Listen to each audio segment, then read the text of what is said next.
I know that you have worked with Muslims and also Christian pilgrims who came to Palestine. And can you tell us a bit your experience? We work on a small initiative called To Be There, where I want people to be in Palestine with all their senses, to be there mentally, emotionally, as well as physically. So part of the people I work with identify with Muslim faith, identify with Christian faith, as well as all those who identify with Jewish faith or no faith, like atheists and so on. But like to highlight the experience in difference between Muslim and Christian pilgrims, let me just explain it in this way. Because of the domination of the State of Israel on the land and entry, and the domination on tourism, the State of Israel and access, the State of Israel have turned pilgrimage to the Holy Land into a form of tourism.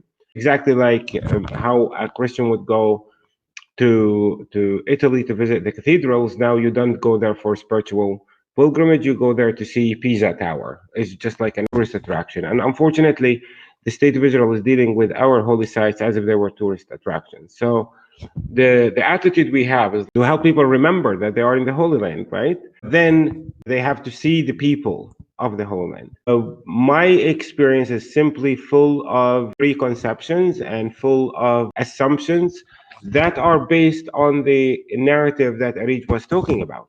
That the narrative is that Muslims and Jews hate each other, and they are in a conflict that has been going on for about from the time Eve gave Adam the apple, and it's not going to be solved, which is completely wrong, and it falls into maintaining the oppression that Palestinian people are facing or confusing people about what's actually happening. The experience with Christians, like, they come in thinking that, first of all, Bethlehem is an unrealistic place. They come in with the attitude that they are coming to Alice in Wonderland, like a place that doesn't exist in reality. And the shock is that they realize that actually it's a real place. And then the other thing is that, like, when those people come in, because they think Palestine and the Palestinian society is Muslim, when they get introduced to Christian communities and Christian sites, the first thing they would say is like, when did you convert? And then I have to remind people, like, dude, we invented that stuff.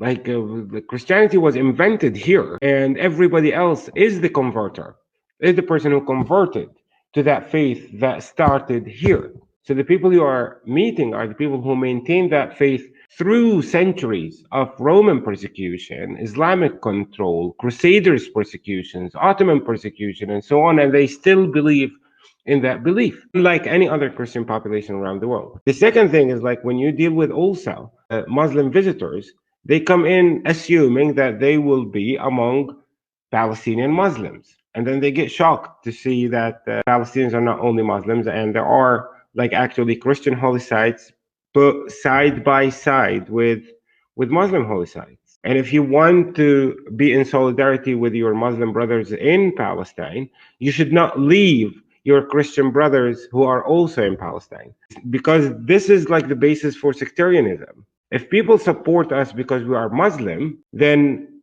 how are you going to support us if we were Christian? How are you going to support us if we were atheist?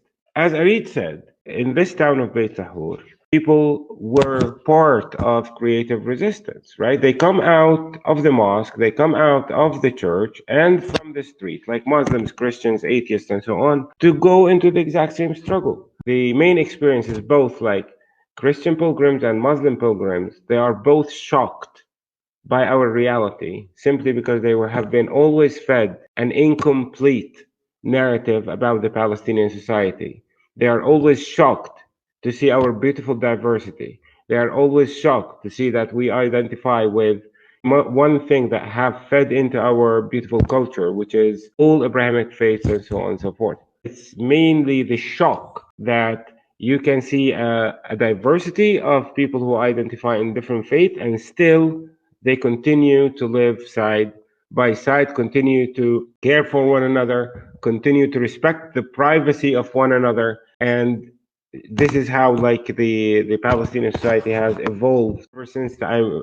Let me just remind you that human history in Palestine has started about 10,000 years ago, which is the age of the city of Jericho, which is not very far away from Bethlehem. We are part of the human evolution that has a lot of religion, a lot of care, a lot of culture. It's very, very difficult for minds around the world to actually understand this as a beautiful aspect, to understand that diversity is beautiful. But with the exact same attitude I have with you, trying to highlight the reality, trying to be as accurate as possible, I have the exact same attitude with our visitors who get to understand the reality much, much better and get to see that it's not really complicated and diversity is really beautiful, and stereotypes you have about us coming from somewhere that is actually poisoning or inaccurate, trying to clarify all those inaccuracies.